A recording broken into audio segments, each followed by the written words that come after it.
El doctor Jorge Carrillo es el gerente de las empresas públicas de Medellín, es el gerente de EPM. Doctor Carrillo, buenos días. Ricardo, muy buenos días para ti, para toda la mesa y para todos los oyentes. Doctor Carrillo, ¿qué está pasando? ¿Por qué se aplaza de nuevo el cierre de la licitación para la segunda parte de Hidroituango? A ver, un poco de contexto para no generar confusiones. A ver, el proyecto consta de 8 unidades de generación para un total de 2.400 megavatios de capacidad. Y cuando se habla de etapa 1, se refiere a las primeras 4 y etapa 2 a las segundas 4. La licitación que están comentando corresponde a el contratista para terminar las obras de la etapa 2, o sea, de las unidades 4 a la 8. ¿Eso qué quiere decir? Que el cronograma de esas unidades no está atado a los temas de las unidades 1 y 2. ¿Sí? ¿Por qué se da un mayor plazo? Pues porque así lo pidieron unos oferentes que nos escriben oficialmente que están preparando la propuesta y en aras de presentarla requieren unos días para terminar su presupuesto y para ajustar unos temas de garantías y seguros para un proyecto de esta complejidad. Entonces el propósito de correrla es poder garantizar el mayor número de oferentes probable, de tal forma que tengamos competencia y eso se vea reflejado en que tengamos al mejor y al mejor precio. Sí. ¿Esta situación no genera retrasos en la obra? No, señor. Digamos que la etapa 2, digamos que si bien tiene un cronograma para la entrada en operación de esas unidades, no sería afectada por este aplazamiento de 3 semanas en la fecha para entregar las propuestas que decorrió hasta el 4 de noviembre. ¿Cuándo tienen que entregar Hidroituango los actuales constructores? Es decir, ¿cuándo les entregan las llaves del proyecto a ustedes? Digamos que la pregunta me toca precisarla. Las llaves del proyecto siempre han sido de EPM, así se hayan querido ver. No, en sentido figurado, pero, doctor Carrillo. ¿Hasta cuándo son responsables el consorcio hasta CCI? El 30 de noviembre. Hasta 30 de noviembre de este año. O sea, estamos a un mes y medio. Sí, señor. ¿Y luego qué va a pasar? ¿El proyecto queda abandonado? No, nosotros tenemos tres frentes de ejecución. ¿Sí? Está con el consorcio que mencionas, estamos haciendo las obras civiles de las unidades 1 y 2 y haciendo avance de la 3. La licitación que comentamos hace poco es para la etapa 2. Entonces ahí queda por resolver, ¿sí?, la culminación de las obras civiles de la unidad 3 y de la unidad 4. Esas obras se van a contratar bajo un mecanismo que asegure la continuidad, de tal forma que el contratista esté el 1 de diciembre, a más tardar, listo para ejecutar, o sea, no solamente contratado, sino listo para ejecutar, y de tal forma que se garantice la continuidad de las obras y que no perdamos tiempo en la ejecución de esas unidades. Sí, doctor Carrillo, pero este nuevo aplazamiento, esta prórroga, ¿significa adiciones, sobrecostos, hablando en términos de plata, de lo que se le ha invertido a Hidroituango? A ver, pues hasta que no recibamos las propuestas no lo sabremos. ¿Sí? Recordemos que el mecanismo de adjudicación es al que cumpla los requisitos y nos dé el menor precio. Entonces, hasta que no se dé el hito de cierre del proceso, que recibamos las propuestas, las evaluemos y determinemos que son que cumplen, que son viables, pues no podremos saber si tenemos ahorros o nos va a costar más. Nosotros, el diseño que hicimos, que es por precios unitarios, que corrige un tema, digamos, de cómo se paga el proyecto, confiamos en que nos genere un mejor precio de lo que sería ejecutarlo bajo el modelo actual. Sí. Doctor Carrillo, ¿es cierto que esta sucesión de aplazamientos para el cierre de la licitación tiene que ver con la ausencia o la falta de suficientes oferentes? No, pues nosotros no lo vemos así. Pues como te digo, esto obedece a que 2 ponentes de los 7 que tienen la capacidad de presentar propuestas nos pidieron plazo porque están elaborando las propuestas. Yo creo que es una decisión prudente y correcta dar más tiempo con el fin de asegurar que haya más propuestas. De lo contrario, sí creo que podríamos tener un riesgo que por acelerarnos, ¿sí?, no se le permita a estos posibles contratistas tener el tiempo para elaborar unas propuestas de un proyecto de complejidad alta. Y eso no se nos puede olvidar, y además de un proyecto que está siniestrado.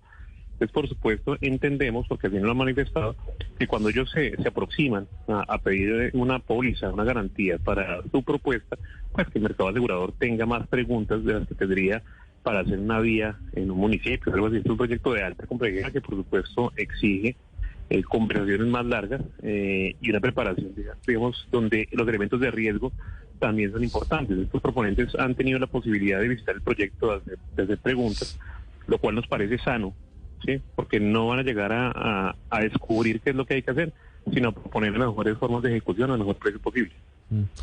Doctor Carrillo, esto en cuanto a la etapa 2 de Hidroituango, las unidades 4 a la 8, pero quiero preguntarle por la etapa 1, que ha estado pendiente del anuncio de cuál será la fecha para la entrada en operación de esas dos primeras turbinas. Tiene plazo sin multa EPM hasta el próximo 30 de noviembre para entrar en operación de esas dos turbinas. Y el anuncio en teoría sería hoy, pero no sabemos si finalmente será. Y se habla de una fecha que no sé si sea esa correcta o no sea correcta. ¿El 2 de noviembre entra a operar Hidroituango? A ver, Ricardo, gracias por la pregunta. Yo cuando empecé a escuchar este bloque, oí que usted hizo la pregunta, ¿qué hacemos con Hidroituango? ¿Sí? Preguntaba a sus compañeros de mesa. Yo creo que la única respuesta para eso debiera ser, por el bien del país, apoyarlo, ¿sí? Facilitar la vida de PM para que culmine Hidroituango. Dicho eso, ¿nosotros en qué estamos? Nosotros hoy vamos a movilizarnos con el equipo directivo de PM y con el presidente de la Junta Directiva al proyecto. ¿Con qué fin? Hoy se debe materializar la culminación de las obras civiles y del montaje de la unidad 1. Eso, en otras palabras, que es que ya no nos falta ni un tornillo de esa unidad. Eso, digamos, por supuesto que es una buena noticia, y lo que empieza a pasar de ahora en adelante es que se empiezan a hacer pruebas con agua. Unas pruebas iniciales que se llama con agua muerta, que es no circulando pero sumergida la turbina, y después las pruebas dinámicas donde vamos a empezar a bajar el agua por una caída de 200 metros. Recordemos que esta es una masa de 700 toneladas. Eso es lo que pesa más o menos en conjunto, lo que se va a mover, lo que va a girar. Le van a caer 175 litros por segundo. ¿Sí? Para que quienes conocen Medellín y ven todo el día el río Medellín, por ahí están pasando alrededor de 10 litros por segundo. O sea, imagínense 17 veces el río Medellín pasando por una máquina. Entonces, probablemente hoy, vamos a tardar mañana, empecemos las pruebas que son de alta complejidad. Esas pruebas, si salen como lo esperamos, perfectas, nos aseguran la entrada tanto de la unidad 1 como de la unidad 2 antes del 30 de noviembre. Pero no puedo desconocer que son pruebas. ¿Sí? Y en las pruebas puede pasar que se den señales de hacer correcciones, sincronizaciones, mediciones, porque lo que ha afirmado el presidente de la Junta, y que yo reitero, es que EPM siempre va a privilegiar, ¿sí?, el menor escenario de riesgo sobre cualquier otro. Entonces, si bien estamos hoy con un cronograma que nos permite cumplir, que por supuesto está apretado, nosotros siempre vamos a tomar decisiones que permitan la entrada segura del proyecto. Hoy vamos al proyecto, nos reunimos con el equipo, nos presentarán los cronogramas detallados que, por supuesto, en el proyecto de esta complejidad y faltando tan pocos días pueden variar, y seguramente en horas de la tarde haremos los anuncios respectivos de cuál es la entrada en operación que hoy tenemos para la unidad 1 y para la unidad 2. Sabiendo, eso sí, que en las próximas semanas le corresponde al Gobierno Nacional citar un puesto de mando unificado en cuanto a gestión del riesgo del proyecto, para que nosotros les contemos cómo va el proyecto, qué situaciones de riesgo vemos, y se tomen las mejores decisiones sobre cuál es la fecha de entrada en operación más segura, sobre la base de que estamos listos para entrar antes del 30 de noviembre. Sí, pero ahí me pierdo un poco, doctor Carrillo, y le pediría que nos aclare este punto. ¿Hoy sí se anuncia la entrada en operación de las dos primeras turbinas o hay que esperar a reunirse con gestión del riesgo? A ver, hoy el equipo, digamos, de ingenieros y de montajes nos informa la fecha en la que ellos podrían terminar las pruebas. ¿Sí? Es una fecha, digamos, de un cronograma de obra y montaje. Ese cronograma de obra y montaje, con unos análisis de riesgo, es lo que se le va a presentar al PMU. ¿Sí? Y el PMU puede acompañar esa inicio de operación o hacer recomendaciones respecto a hacer pruebas redundantes, hacer otro tipo de análisis, porque no se nos puede olvidar, repito, que este es un proyecto siniestrado. Y lo que ocurrió en abril de 2018 ocurrió por estar corriendo. Sí, entonces, por supuesto, no vamos a someter ni a las comunidades, ¿sí?, ni al territorio, ni al proyecto a una condición de riesgo que pudiéramos evitar. Y eso es lo que queremos conversar con la unidad de gestión del riesgo y con los demás integrantes del PMU. No, por supuesto que no se quiere poner en riesgo a la comunidad de Aguas Abajo, pero empieza a correr el reloj frente a dos temas, doctor Carrillo. Uno, frente al plazo perentorio, que es 30 de noviembre, después del cual empieza a correr una multa que, según los que conocen, sería de más de 150 millones de dólares. Y lo otro es que si ese plazo es mucho más largo y estamos en unas condiciones climáticas que no son favorables, tendría que venir pronto una subasta de energía para garantizar y evitar que haya un racionamiento en 2025 en el país. Es decir, el asunto no es menor y agradecen las comunidades que se piense de manera preventiva en ellas, pero la presión está. Es decir, tampoco es que tengan todo el tiempo del mundo para decidir cuándo se pone en marcha Hidroituango. No, totalmente de acuerdo, Ricardo. Yo en eso no me queda sino invitarlos al proyecto para que ustedes vean que eso está terminado. Es que aquí no estamos engañando al país, allá el medio de comunicación que ya ha querido ir, lo hemos llevado. Varios comentarios sobre lo que acaban de decir. Lo primero es que la sanción o la garantía que se nos haría efectiva en ese escenario, que por supuesto no lo estamos buscando, es de cerca de 180 millones de dólares. Estoy en la obligación de canjear esa garantía si soy capaz de prevenir que le pase algo a una sola persona, a una. ¿Sí? Y eso va a seguir manteniéndose así en la actitud que tiene PM. Pero es decir, ¿hoy todavía estaría en riesgo de caerse el proyecto? No, pero... Pero no entiendo entonces el escenario, doctor Carrillo, y se lo pregunto con respeto de que usted nos dice que si es para garantizar una vida, se mete la mano al bolsillo y pagan la garantía. Y la pregunta, por eso se la hago. ¿Hoy todavía estamos en riesgo de que el proyecto se derrumbe, se caiga y tengamos una tragedia? Claro, no hay proyectos cero riesgo. ¿Sí? Eso no existe. ¿Sí? No existe, digamos, en el mundo de la ingeniería. ¿Sí? Entonces, cuando uno tiene valoraciones de riesgo, ¿sí?, así sean de baja probabilidad de ocurrencia, pero de consecuencias máximas, pues lo que le corresponde a una empresa y más de naturaleza pública es hacer todo lo posible por mitigar. ¿Sí? Por eso comentaba lo de una unidad que pesa 700 toneladas. 700 toneladas girando a esa cantidad de revoluciones por minuto, por supuesto que hay que monitorearlo, por supuesto que es una masa gigante, sensible, ¿sí?, a la cual nos toca monitorear, pero no estoy alarmando a la comunidad, estaba simplemente significando que esa va a ser la actitud que va a mantener EPM. ¿Sí?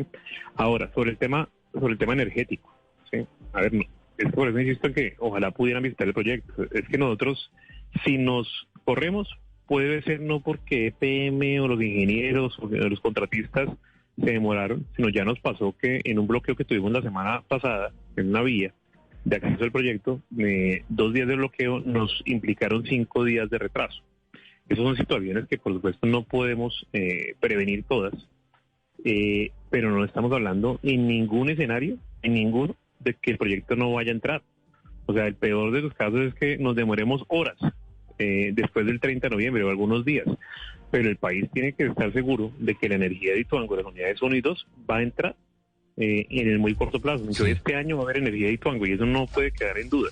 Estamos hablando de tener escenarios de menos presión con las fechas, 180 millones de dólares, por supuesto que es un recurso importante y más cuando son recursos públicos y nos corresponde 800 mil millones de pesos.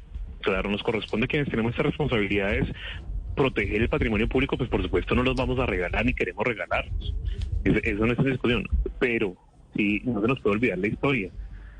Esto ya pasó en abril, ¿sí? Y si en ese momento, si yo le preguntara a Ricardo, y qué pena devolverle preguntas, si usted pudiera devolver el tiempo a marzo de 2018 y le hubieran dicho que escogiera entre tener un poco más de plazo o arriesgar el proyecto, pues ¿cuál hubiera sido la decisión que debió adoptar la institucionalidad? Pues correr las fechas, porque hubieran pedido evitar 10 billones de pesos y poner en riesgo a más de 200.000 personas.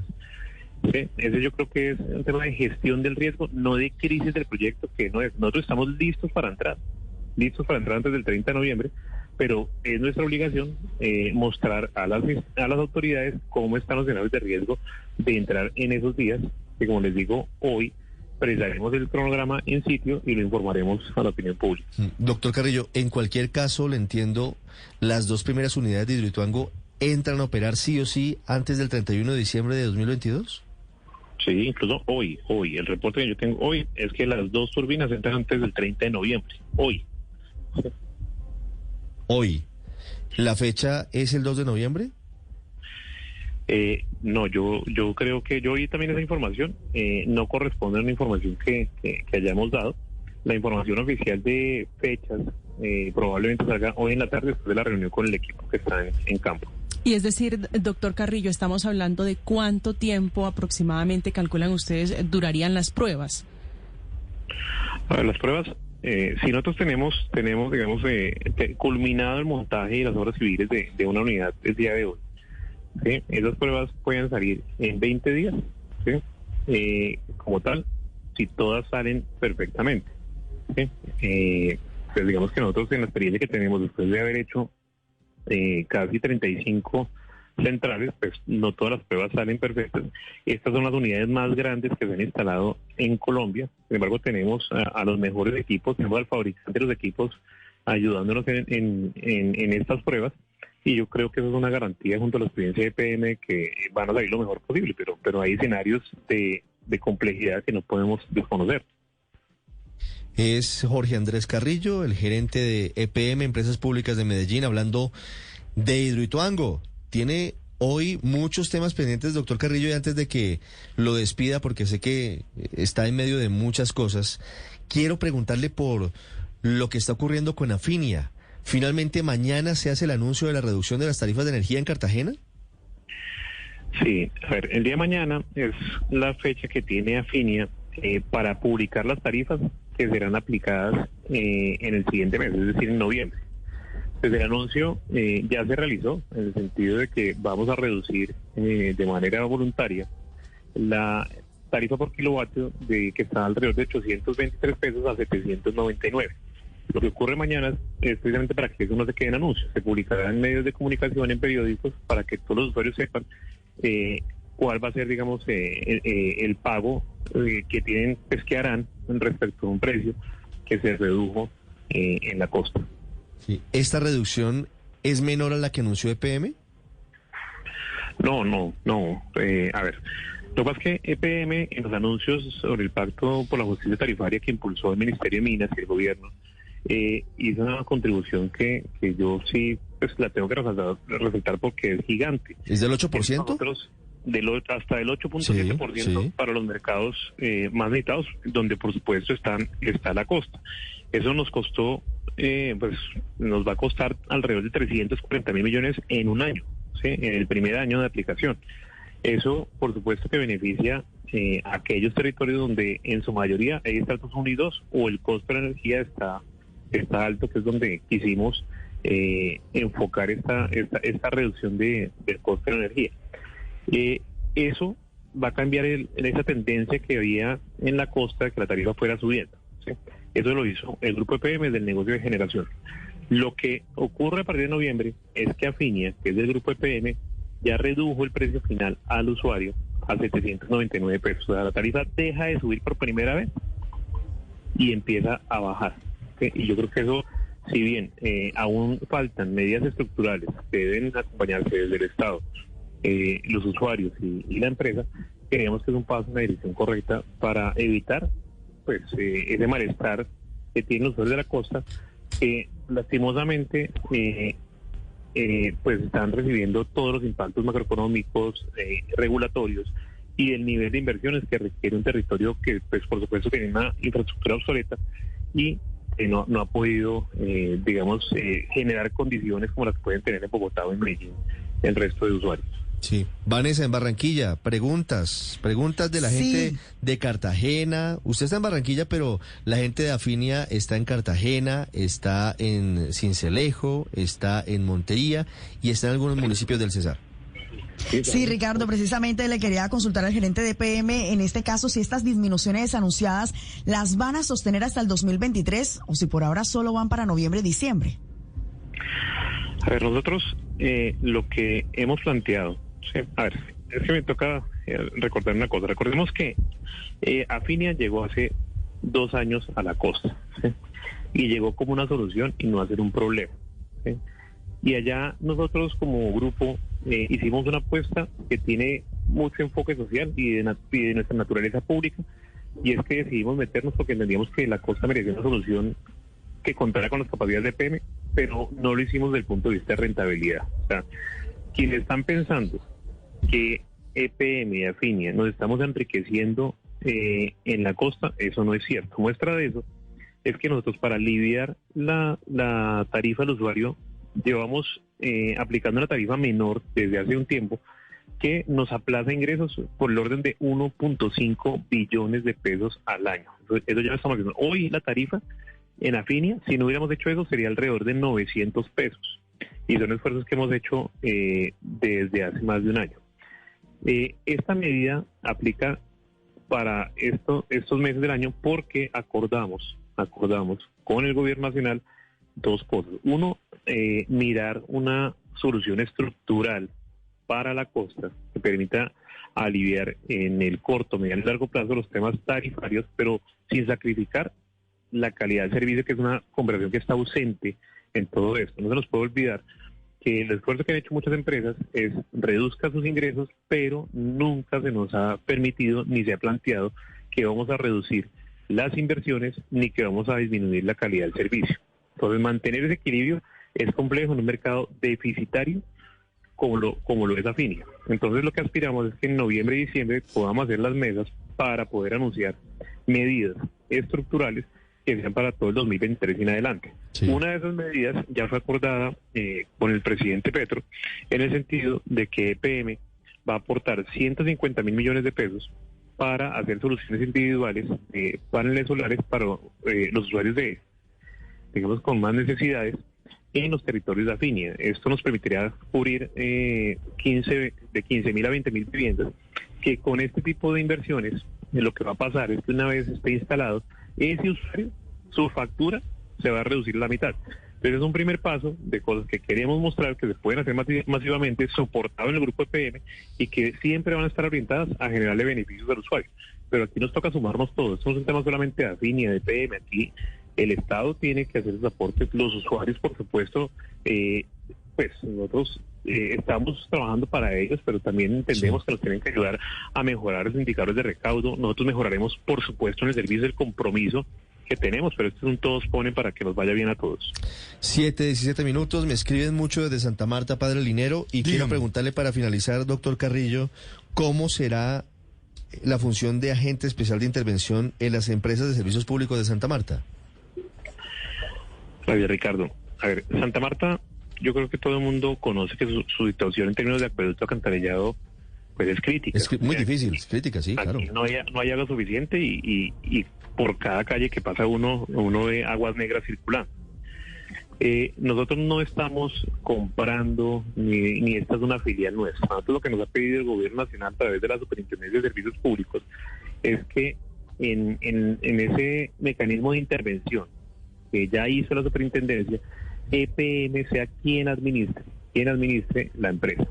¿Eso qué pasa? Que el modelo cambia de tener un agente especial persona natural, como venía, ¿sí?, a tener a EPM como agente especial. Eso quiere decir que cambiaron una persona por las capacidades de 17.000 funcionarios que tenemos con las mejores capacidades de que van a estar al servicio de EPM. No es nuestra responsabilidad hacer las inversiones ni aportar capital para esto. Nosotros vamos a administrar, los recursos tendrán que venir de lo que se recaude de tarifa o de aportes de los gobiernos locales, regionales o nacionales, pero estamos seguros de que podemos mejorar la situación de Santa Marta en el corto plazo con nuestra experiencia y diseñar una solución costo eficiente y estructural para resolver los temas de acueducto alcantarillado aquí.